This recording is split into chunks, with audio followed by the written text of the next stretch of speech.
If you're over 60 and drinking plain water all day thinking it's enough, you may actually be slowing your circulation down. I know that sounds backward. Water is good for you. Everyone knows that. Your doctor tells you to drink more of it. The magazines say drink 8 glasses a day, and you've been doing exactly that, faithfully, maybe for decades. So how could something so simple, so universally recommended, possibly be working against you?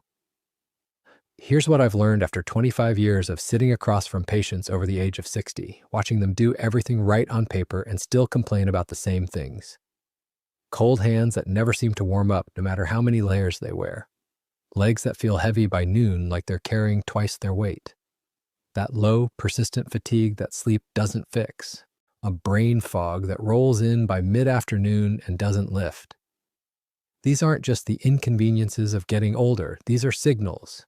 And for most of my patients, those signals point to one thing that nobody is talking about clearly enough. Poor circulation that plain water simply cannot fix. I'm Dr. Anton Wards. I've spent the better part of my career working with older adults, specifically focused on what happens to the cardiovascular system as we age. How blood moves, how vessels behave, how the body manages oxygen and nutrient delivery at the cellular level. And what I want to share with you today isn't complicated, it isn't expensive, and it doesn't require a prescription. There are 7 drinks, simple, accessible, rooted in real nutritional science, that can do more for your circulation after 60 than plain water ever could. But before I walk you through them, I need to explain why water alone stops being enough. Because if you don't understand the reason, you'll go back to your water bottle the moment this is over and think, well, it seems fine. And it might seem fine. Right up until the moment your body starts telling you very clearly that it isn't. Let's start with what actually changes in your blood after 60, because most people have no idea this happens. As we age, blood viscosity, the thickness of your blood, tends to increase. It becomes slightly more syrupy, for a lack of a better word. The red blood cells don't glide quite as effortlessly. Platelets can become stickier, and the inner lining of your blood vessels, the endothelium, becomes less responsive. The endothelium is incredibly important. It produces a molecule called nitric oxide, which is essentially your body's own natural vessel relaxer. Nitric oxide tells the smooth muscle around your arteries to loosen up, to dilate, to let blood pass through more freely. When you're young and healthy, your body produces plenty of it. After 60, production drops significantly. For some people, it drops dramatically. And when that happens, vessels stay narrower than they should. Blood moves more slowly. The extremities, your hands, your feet, your brain, start receiving less of what they need. Now here's where water comes in, and here's where I want to be very precise, because I am not telling you water is bad. Water is essential. Dehydration makes everything worse, including circulation.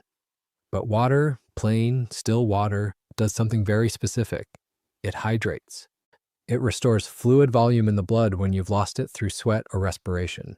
What it does not do is trigger vessel dilation. It doesn't replace the electrolytes your heart muscle and vascular smooth muscle need to function properly.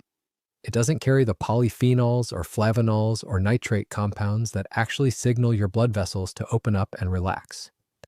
It doesn't reduce the low-grade vascular inflammation that builds up over decades. It doesn't support nitric oxide production. It doesn't improve the flexibility of arterial walls that have been stiffening slowly since your 40s. So when you drink 8 glasses of plain water a day, you're maintaining hydration, which matters, but you're leaving all of those other mechanisms completely unaddressed. And in a person over 60, those mechanisms matter more, not less. And the body becomes less forgiving. The compensatory systems that kept everything running smoothly in your 30s don't work quite as well. You need to give them more support, not assume that hydration alone is doing the job. What happens when circulation is poor and you don't recognize it for what it is? You feel cold in your extremities even when the room is warm. Your legs ache after standing or walking for periods that never used to bother you. You feel dizzy when you stand up quickly. Your energy doesn't return after rest the way it used to. You have trouble concentrating. Your wound healing slows down. Your skin looks a little duller, a little more sallow. Your digestion feels sluggish.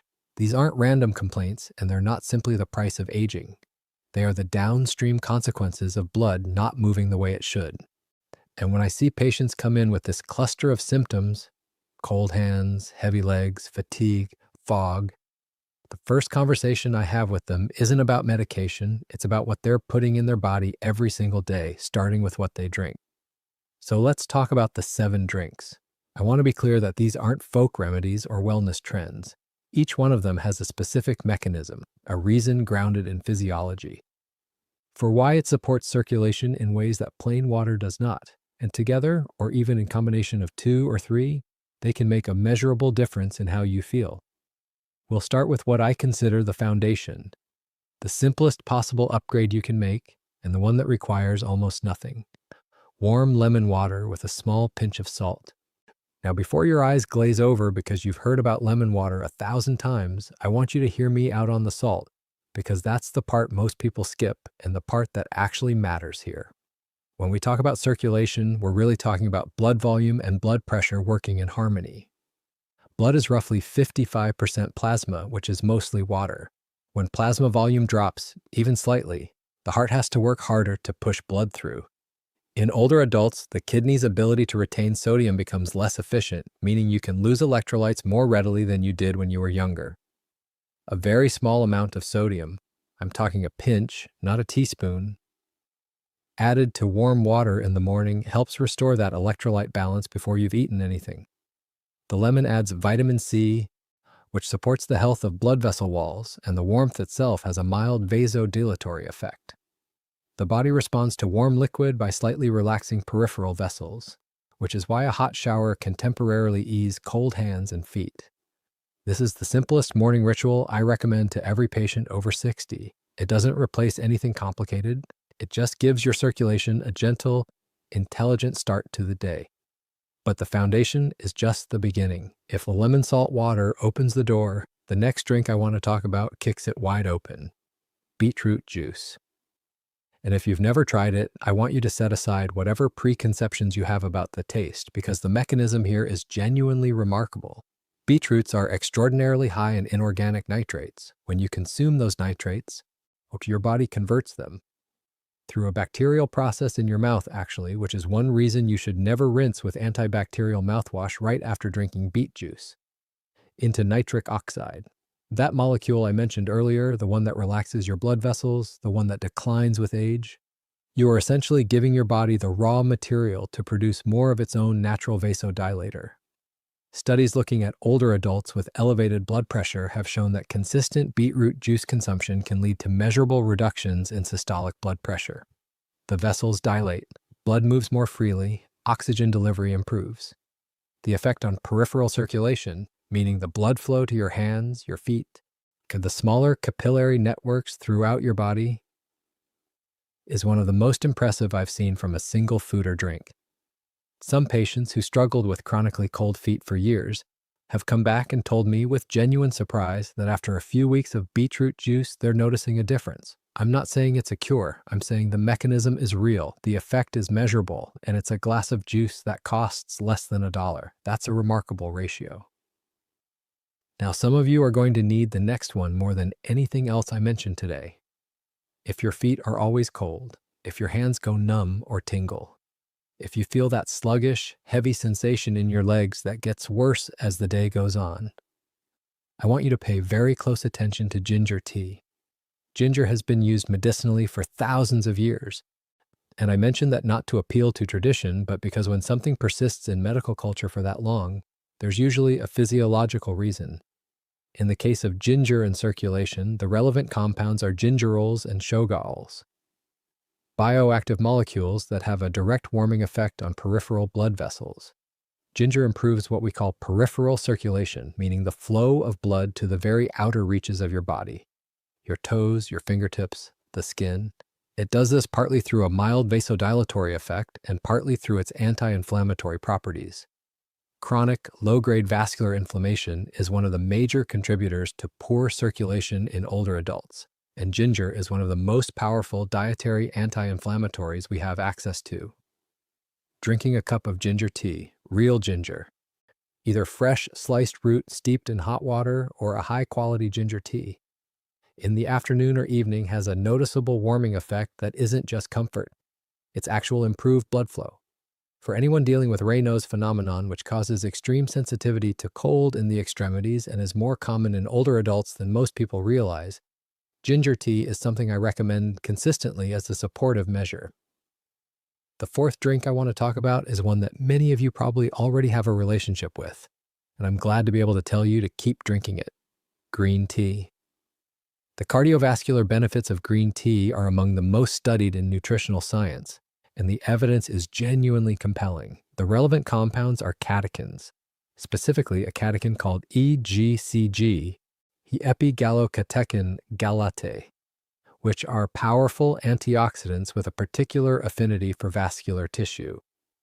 What EGCG does, among other things, is protect the endothelium, that inner lining of your blood vessels, from oxidative damage. Remember, the endothelium is where nitric oxide is produced. When it's damaged or inflamed, nitric oxide production drops. When the endothelium is healthy and well protected, it does its job better. Green tea essentially acts as a long-term maintenance drink for your vascular system. It doesn't give you the immediate, dramatic effect that beetroot juice does. It's more like a daily investment, consistent, cumulative, and significant over time. Research following older adults who drink green tea regularly shows improved arterial flexibility, better blood pressure regulation, and reduced risk of cardiovascular events. 1 to 2 cups a day is the range I typically recommend. Not in the evening, because even though the caffeine content is lower than coffee, it can still interfere with sleep quality in people who are caffeine sensitive, and good sleep is its own pillar of cardiovascular health. Now I want to tell you about a drink that surprises people because it sounds almost too elegant to be medicinal: pomegranate juice. There's a reason researchers have spent considerable resources studying this particular fruit over the last 2 decades. The polyphenol content in pomegranate is exceptional, and its effects on arterial health have shown up consistently across multiple clinical contexts. The primary mechanism is this: pomegranate polyphenols help maintain the elasticity of arterial walls. Arterial stiffness, the gradual hardening of vessel walls that happens with age, is one of the central contributors to high blood pressure and poor circulation in older adults.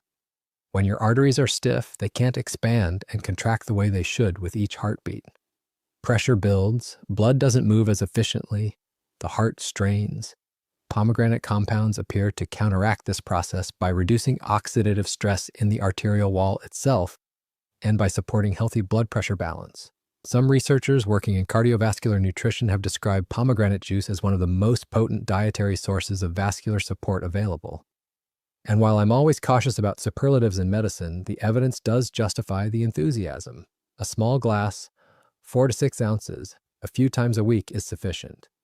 You don't need to drink large quantities, and because pomegranate juice does contain natural sugars, I do recommend checking with your doctor if you're managing diabetes or blood sugar instability, which brings me to a broader point I'll come back to. Drink number 2 is one that people often think of as a sports drink or a tropical novelty, but its role in circulation is profoundly practical and often overlooked. Coconut water, not the sweetened versions you find heavily marketed in convenience stores. I mean pure, unsweetened coconut water, as close to its natural form as possible. The reason coconut water matters for circulation specifically comes down to potassium. Potassium is one of the most critical electrolytes for cardiovascular function. It plays a direct role in regulating heart rhythm, in the contraction of smooth muscle in your vessel walls, and in the balance of fluid between your blood and surrounding tissues. As we age, many people don't get enough potassium through diet, partly because they're eating less overall, partly because the kidney's handling of potassium becomes less efficient. Coconut water is one of the richest natural sources of potassium available, with roughly 600 milligrams per cup. It also contains magnesium, which supports vessel relaxation, and a small amount of naturally occurring sodium, making it genuinely one of the better electrolyte drinks for older adults who need to support both hydration and vascular tone. For patients who come to me with heart palpitations, leg cramps, or that particular kind of fatigue that seems related to fluid balance, whilst coconut water is often one of the first things I suggest adding before we go any further. It is not a medication, but its effects on how the body manages circulation can be surprisingly immediate. And then there's the drink at the top of this list, the one that consistently surprises people when they hear it because it doesn't sound like medicine at all: Hot cocoa, or more precisely, a drink made from high-quality dark cocoa powder, unsweetened or minimally sweetened, without the powdered sugary mixes most people think of when they hear the word.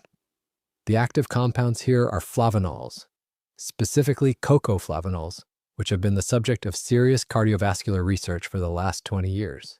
The evidence for cocoa flavanols in circulation is, in my opinion, among the most exciting in nutritional medicine.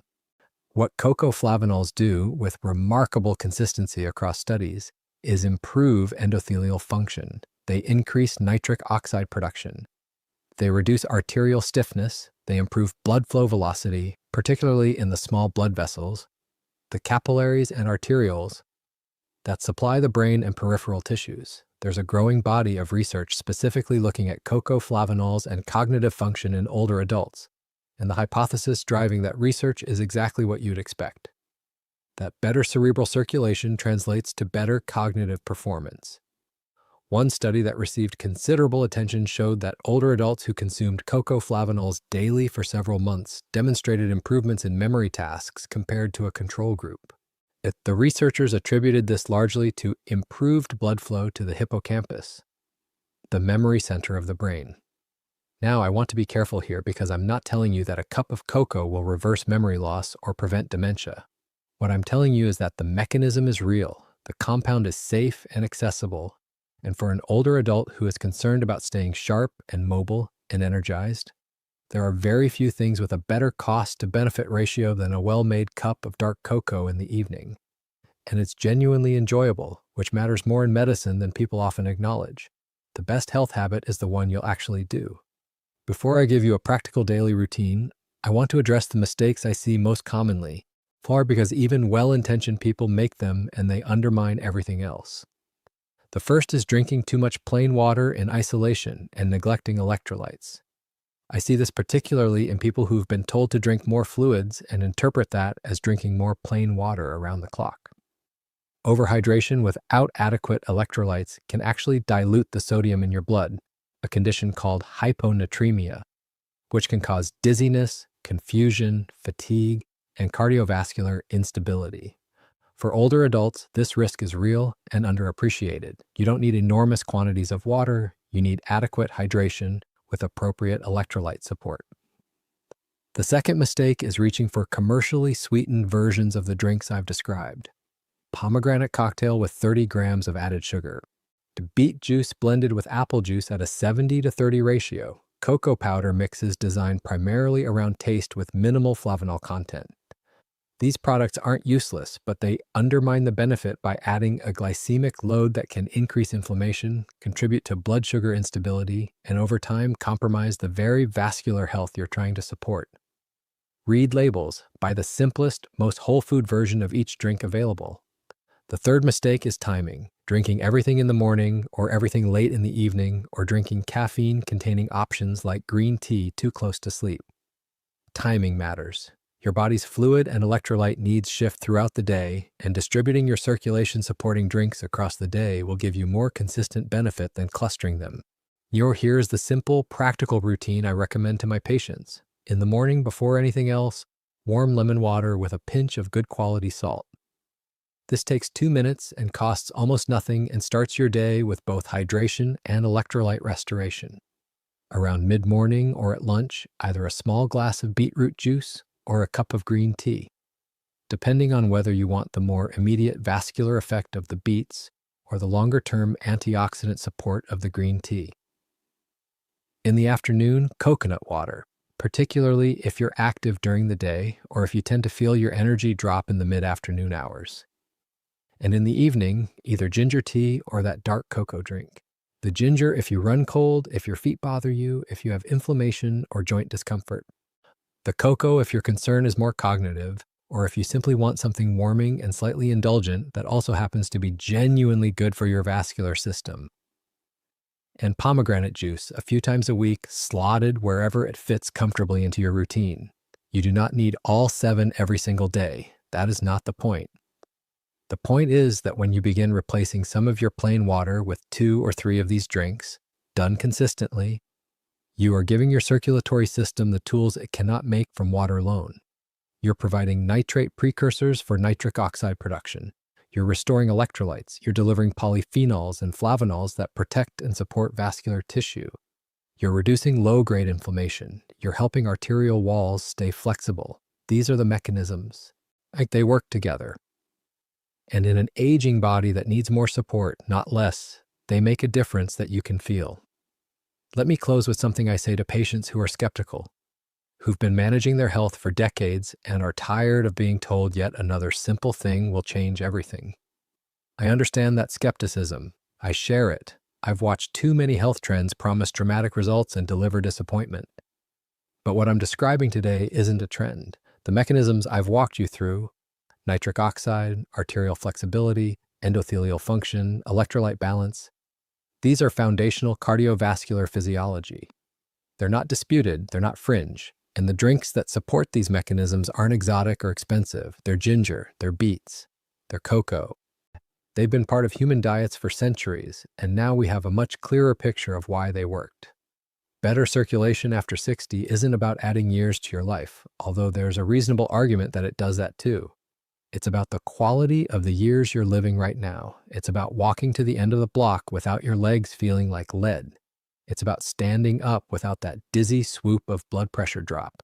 It's about sitting down in the afternoon and still having something left.